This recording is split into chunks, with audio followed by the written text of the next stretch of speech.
Thanks, Gavin, and thanks everyone for being here. We too would like to acknowledge, as migrant settlers from Singaporean Chinese and Korean heritage respectively, the traditional owners of this land. We live and work on unceded Yagar and Turrbal country, and we pay our respects to elders past and present, and extend and acknowledge Indigenous peoples in the room and online as well.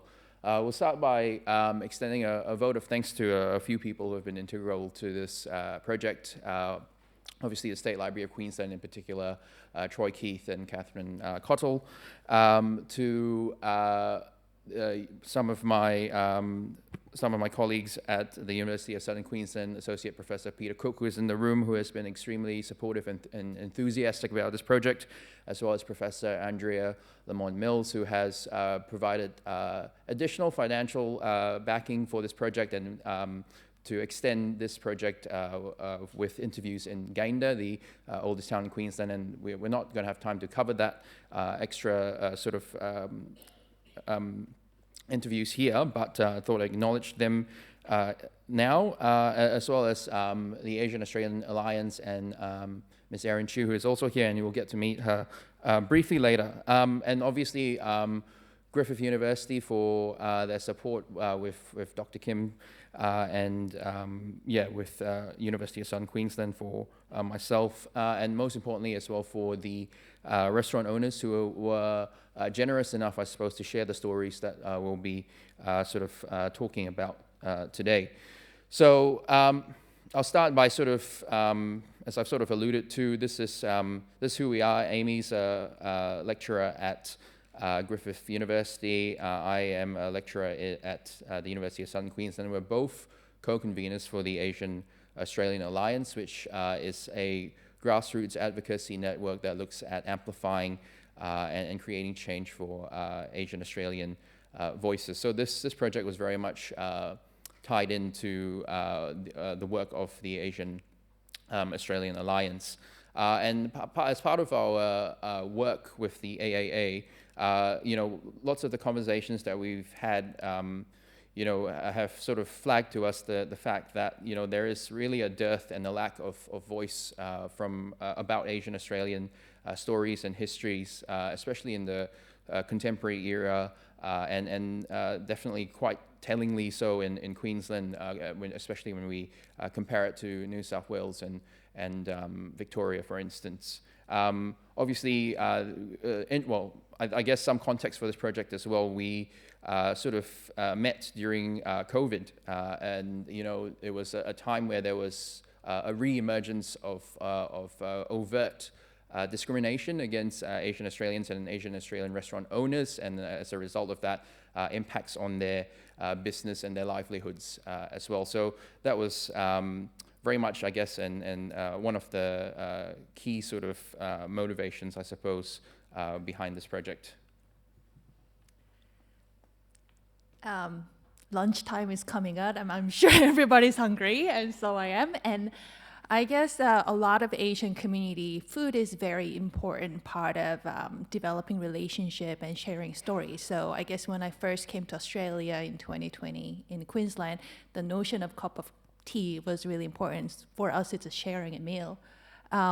So Aaron, before became a lecturer, he used to be a high school teacher. So when we came down to Sunnybank to have a meal, to have, have a conversation, he told us the story that he used to take his students out here just so that they can explore the restaurant and then histories of Asian Australian in Queensland. And we thought that was a great start. Why don't we start doing some project? So that's actually the beginning of the story. So this project really aims at looking at Australian migration policy and how it influenced the settlement and experiences of Asian restaurant owner, so particularly in Queensland. We are going to share 4 stories in Brisbane, but it's continuing. So we sought to capture these stories through oral history, interviews, and as I sort of alluded to, the 4 restaurant owners, Eddie, Eric, Robin, Mia, and Will, who have been incredibly generous in sharing their stories. Before we embarked on these interviews, we obviously, had a look through the John Oxley collection and the State Library archives, and while there was some, material, ephemera, there was photographic stills of restaurants in far north, one restaurant in far north Queensland and in the valley. A book on the diverse Asians that captured sort of 6 Asian communities in Australia, as well as a guidebook by the Brisbane City Council. There really wasn't much in there, and this, and interestingly as well, the information that was there was largely emerged around the early 1990s, which also coincided, I guess, with when there was a renewed, or there was an interest, I suppose, at a government level in terms of multicultural Australia, as seen from, for instance, the National Agenda for Multicultural Australia, as well as the National Multicultural Advisory Council. So this is within the 1989 to 1994 sort of period. So we've got this small collection, I suppose, in the archives, but still not something that was able to sort of capture the diversity, I guess, of experiences that comes under this broad banner of Asian Australianness. And so this was something that our project sought to bridge the gap in, through oral histories. So I'll just pass to Amy quickly. Yes, I mean, in Queensland, we have a very extensive and deep history of Asian Australian in Queensland, but not so much of after white Australian policy. So we identified 5 different policy phases for Australian immigration policy evolution. In this project, we particularly wanted to focus on contemporary stories. So coming from multicultural policy era, that's from 1973, and skills-based migration from 1990s, managed migration period in 2000. And 4 of our restaurants that's going to be showcased today. The first 2 are in earlier multicultural policy era, and 1 in skills-based migration, and the other one in very recent one. We will post this in our blog, so if you want to read more about it, you can check out our blogs later.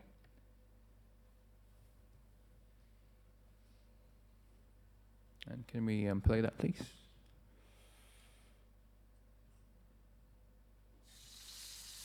I remember my late father told me, anything you eat, you can sell to your customer. You can't eat, don't sell to your customer. So until today, I still remember my dad told me. My uncle came here in 1949, before the Chinese community took over. Then he sponsored my grandma to come to Queensland. Then my father to come to Queensland. My auntie come to Queensland. My other uncle come from Queensland, from Zhongshan. My uncle, they opened Whole Choy restaurant in 1966. Since that, we opened until today. Back to the old day, they got Chinese and Australian meal there. But some people did not like the Chinese. They got fish and chips, chicken and salad, and then since I finished school, I say, Mom and Dad, do not have the Australian meal there. Then we cut it, nobody complained. Some customers, they come 50 years old, then after the 55, they come 85 years old. Same person, 85 years old birthday. They come to my place to celebrate. This is my honor, cooking for them, to look after them, yeah. Sometimes we not quite understand what they're talking about. They think you'll understand them, Have maybe after a few beers, they just keep talking there, yeah. They happy, I'm happy, So they really big, just like a good, family, yeah. I do control all the stock purchase, the meat and the veggies. The younger brother help me to cooking. My missus to the counter, and the second brother to the waiter, and the two sister-in-law, they do the fried rice, deep fry, everything. For me, mostly, and my brother do the stir fry. Yeah. That's the family process. Without them, I can't do it. So why we're successful? Because we are family. We all together.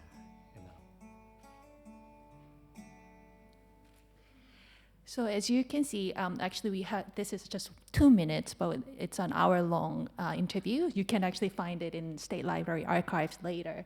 But some of the challenges he mentioned, that when he first came to Queensland, the school system, they actually put all the migrant kids together. So he had like rare interaction with the local Queenslander at that time. So that led to some educational adjustment. It's a bit difficult. In terms of restaurant, it's actually one of the oldest Asian restaurants in Brisbane, opened in 1966, and Eddie took it over from his uncle from 1987. As you might have heard from the video, it's a family restaurant, and that's basically representation of this early Asian, I guess, migrants. They work together instead of hiring external people. It's all stays within family business. That meant that even as a young child, high schooler, you had to help out your parents. That's sort of the same story for many of the people at that generation. They experienced some discrimination when they first took it over because there were the new faces there. But over the years, almost 40 years, now they became part of the central of the community. So they have multi-generational customer coming into the restaurant. As you probably heard it, in the beginning, they actually sell Australian cuisine with the Chinese cuisine, such as fish and chips with some other stir-fried chicken. But now they're focusing later in the years exclusively on Chinese food. But they adopted the menu over the time. So honey chicken, honey king prawn, just to cater to the local Queenslanders' taste. But also restaurant mainly serves local Queenslander, non-Asian clientele. Okay.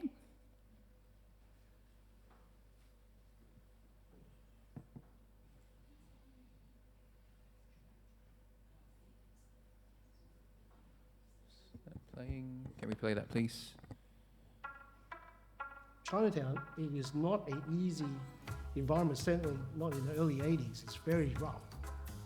Mum is 4'11", a tiny, tiny person, but she's one of the most fearful person in Chinatown. Seriously, I'm not kidding you. There'll be fights inside the restaurant, and she wouldn't even let the kitchen or my dad to come in, and she would sort them out. I found that it's about self-confidence. I mean, it's about who you are. Probably more important that is that don't forget your roots. So it's not about physique or anything like that. For hundreds of years, when people think of Chinese, they think of Cantonese food. And that's the sort of cuisine that we do. I have to say we're kind of lucky because we're Cantonese style, because we can evolve. They always say there's no authentic Cantonese. What they meant by that is even before all these other regions of food, Asian food coming through, is that the Cantonese food always take on other provinces' flavor. But the way we do it, in my mind, is it's always about affordability and people to be able to enjoy it in a big group. You know, you can try a lot of things.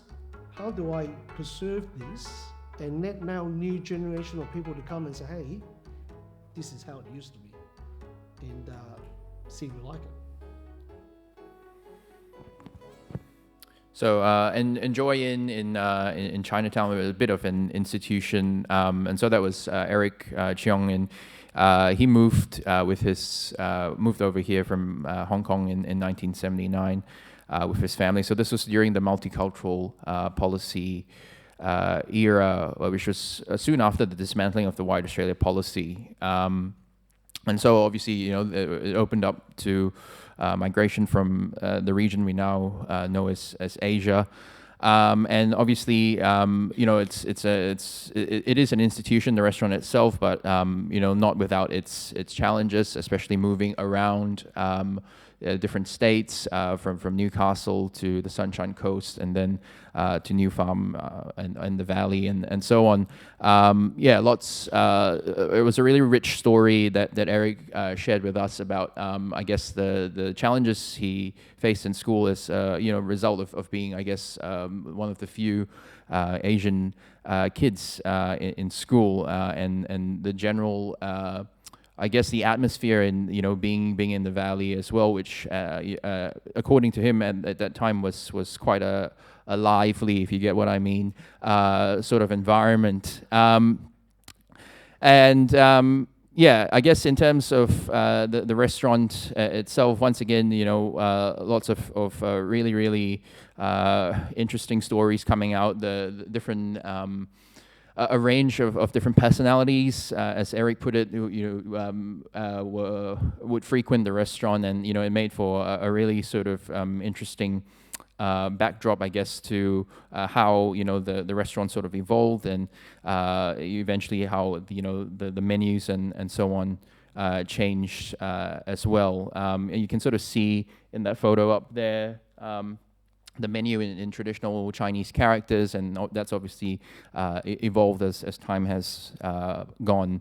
And as Eric sort of alluded to in the video as well, there's this real sort of malleability, this flexibility to the menu and the way that Asian food it changes to suit taste buds and I guess different sorts of trends and interests and so on and so forth. It's done away with I guess more confronting dishes, offal, fish head, intestine, so on and so forth.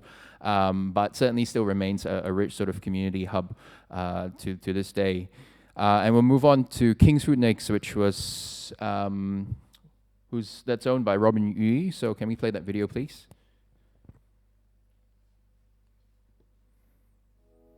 The Chinese name is Taiwan Xiaodiao. Taiwanese bistro, but in English it's very interesting. It's called King's Food. So you come here, eat like a king, enjoy the Chinese food, but you're paying a normal price. Before I came to Australia, I was a clinical surgeon working at a hospital in China. My wife and I, we want to have a second child. It's only one child per family policy in China, so we decided to come back to Australia, Brisbane, because I study here. I love this city. At the beginning, it was very tough, and I tried to survive and feed family. And I remember I had a first interview once when I moved here with National Bank, and they had a questionnaire. Who's the Premier of Australia at the moment, and who's the best cricket player? I had no clue at all. One of our popular dishes is called deep fried prawns. It's special sauce. This special sauce actually is the mayonnaise and with pineapple, and Western people love it. So this kind of a dish you can't find from other Chinese restaurant menu. We try to promote us as a multicultural Chinese restaurant for the people from different regions, and once you come in and see the people from all over the world, which means you are not only a Chinese restaurant. You're a Chinese restaurant, but your customers are all over the world. I think this is one of the benefits from the multiculturalism. Since then, I never regret. I really love this place, and after travel, especially after travel, this is the best city. This is the best place. So we had Ho Choi, which is an institution of its own in Maruka. We had Enjoyin, which is an institution of its own in Fortitude Valley. And this is King's Food in Sunnybank, which if you've been there before, is sort of in the nucleus, I guess, of Sunnybank's Market Square. So it's a Taiwanese restaurant, and Robin is obviously from mainland Chinese background, and a really interesting story here as well, where he's come here with this immensely educated background as a clinical surgeon, and has sort of had to pivot, I suppose, because of a range of different sorts of challenges, I guess, around employment, and so on. But obviously, you know, the move itself, as he mentioned in the video, afforded an opportunity, I suppose, to have another child as well. So Kingsfood, Robin actually came here and did his MBA, started out, and wanted to work in the sort of medical field, but because of I guess blockages there, ended up pivoting into real estate, and then eventually took over Kingsfood in 2009 from the original Taiwanese owners, and it's as with the other restaurants, it's also functioned as a space, I suppose, for a changing sort of adaptability and experience, to the clientele that frequent the restaurant. This is also the menu for Kingsfood was also really interesting in the sense that it started out with quite a traditionally Taiwanese sort of set of dishes, but obviously has sort of changed and molded and melded again as well. So we'll move on quickly to the last one. If you could play the video, please.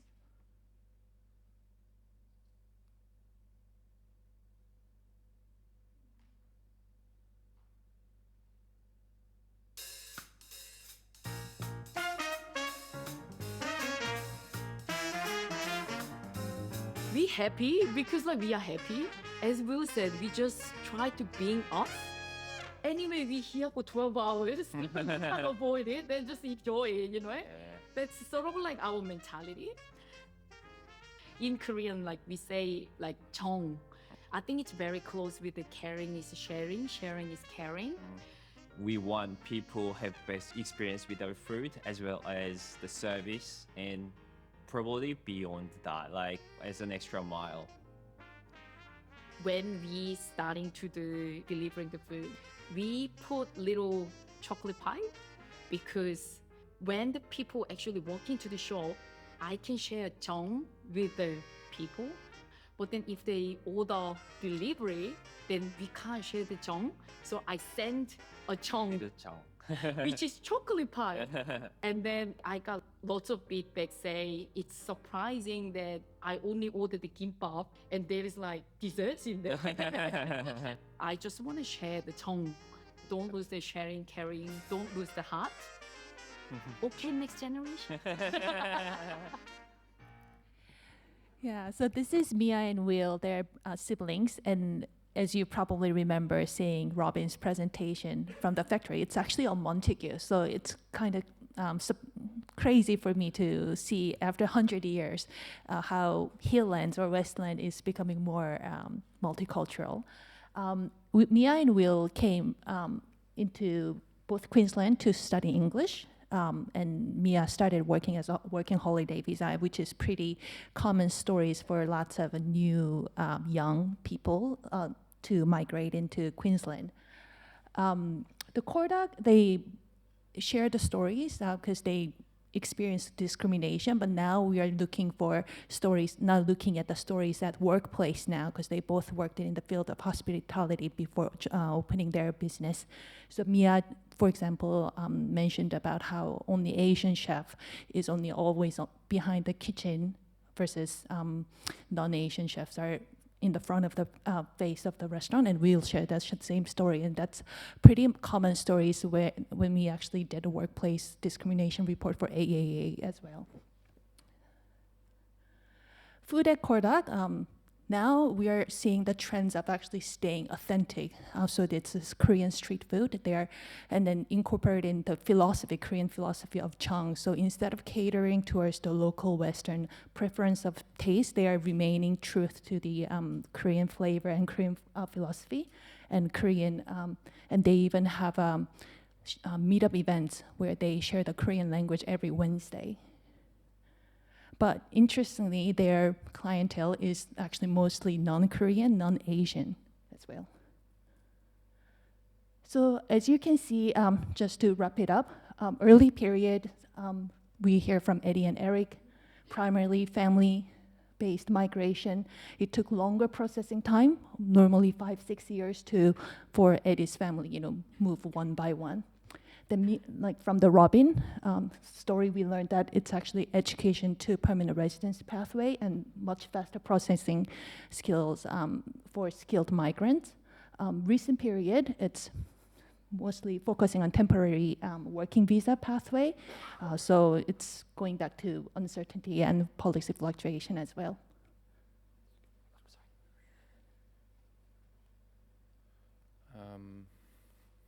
And yeah, just to, I guess, point out some of the critiques that are reflected in scholarly sort of literature around, Australian multiculturalism that tends to avoid a concerted focus on the specificities, I guess, of specific, racial groups and so on. And I guess what we've tried to do is to disentangle that problematic lumping together, I suppose, of racial groups, that is understood in a common sort of vernacular, and we've managed to capture some of the stories here that shed more light and more nuance, I suppose, into the incredible diversity that sits within Asian Australia. And we can sort of see each of them have come from really different backgrounds.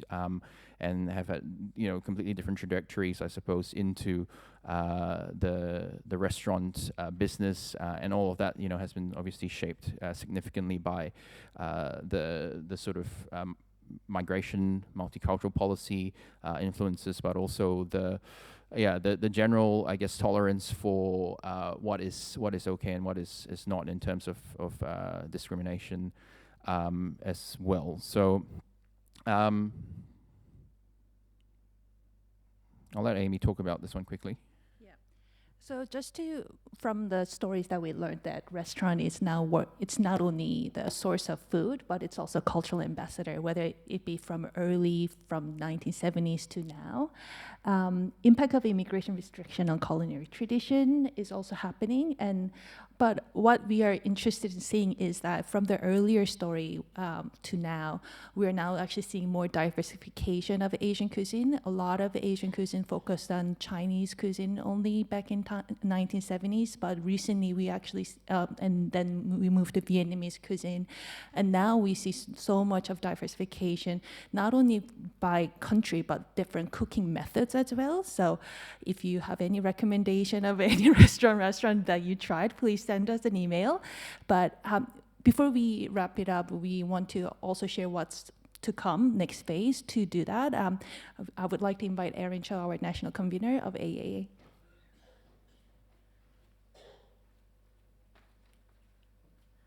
Thank you so much, Amy and Aaron, for this great presentation. And I just want to first acknowledge that we are meeting on Aboriginal land. I am from Sydney, Darug land, down in Western Sydney. So I was born and raised there. So first of all, I just want to say I think this was an excellent presentation and a really important project that really demonstrates the depth and the layers, particularly of Asian migration into Australia, which, if you trace it back, you can trace it back to the gold rush period, market gardens, fruit farms with Sikh and Indian communities. And so that whole history is really rich. And we do find that a lot of the history, if we talk about Asian history in Australia, is usually focused on New South Wales, Victoria.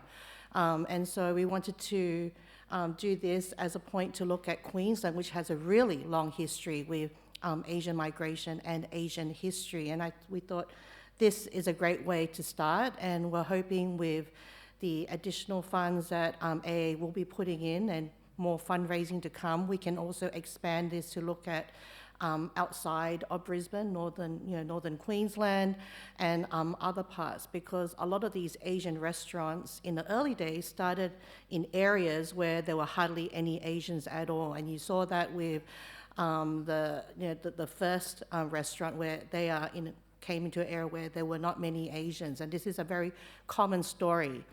And a lot of the food that if you go to these restaurants and eat, if you go to Asia, like particularly the old Cantonese dishes, you will not be able to eat a lot of these in Asia. They're very specific to Australia. So it's like a very, the Chinese restaurants, it's like a Chinese Australian flavor with a very old Cantonese flair to it. So you go to Hong Kong, you probably would not get these type of dishes there. And so I think this is a very unique to Australia, and I think it's worthy to support. So hopefully, I won't keep it too long because I know everyone's really hungry, and looking at that food makes us even more hungry. But just to say that we want to thank, the Queensland government and the State Library of Queensland for supporting this project. We think it's really important to start archiving and recording this really long history of Asian migration in Australia. And when I started AAA back in 2013, it was more as a way to have conversations about common issues that we face as a community in Australia. But with projects like this and other projects that we are working on, we hope that it can expand to across the country. So Asian Australian history is really important to us. So thank you. Thank you, guys.